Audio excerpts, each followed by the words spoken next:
आध्यात्मिक मार्गरे परिचालित करिबा तथा मानव कल्याण निमित्त जेउ केते जण महापुरुष उल्लेखनीय कार्य करि जाइछन्ति सेमानक मध्यरे दिव्य जीवन संघर सभापति परम पूज्य चिदानंद महाराज अन्यतम।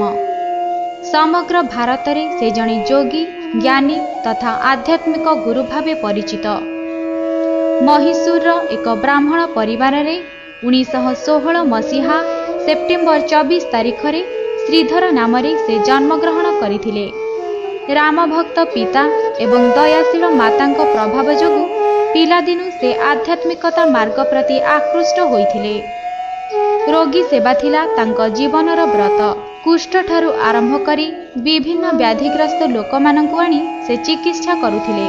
1938 मसीह रे से लयोला कॉलेज रु बीए पास करिथिले। परवर्ती समय रे स्वामी शिवानंदଙ୍କ बाणी द्वारा उद्बुद्ध होई ऋषिकेश स्थित तांक आश्रम रे जोग देले। 1948 मसीह रे शिवानंदजी योग विद्यालय स्थापन कला परे से एहार उपकुलपति दायित्व संपादन कले। 1948 र शेष भागरे से दिव्य जीवन संघर संपादक पदरे नियुक्त हेले। परे से विभिन्न देशकु जाई दिव्य जीवन संघर दर्शन तथा गुरुंकर बाणी प्रचार करिथिले। भगवानंकर नाम स्मरण सहित उत्तम कर्म, रोगी सेवा, धर्मशास्त्र अध्ययन तथा पिता माता को भक्ति करिबा पई से सर्वदा कहूथिले।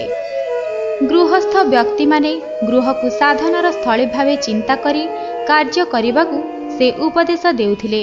1963 मसीहारे शिवानंदंकर महासमाधि परठारु स्वामीजी दिव्य जीवन संघर मुख्य रूपे कार्य करि आसुथिले।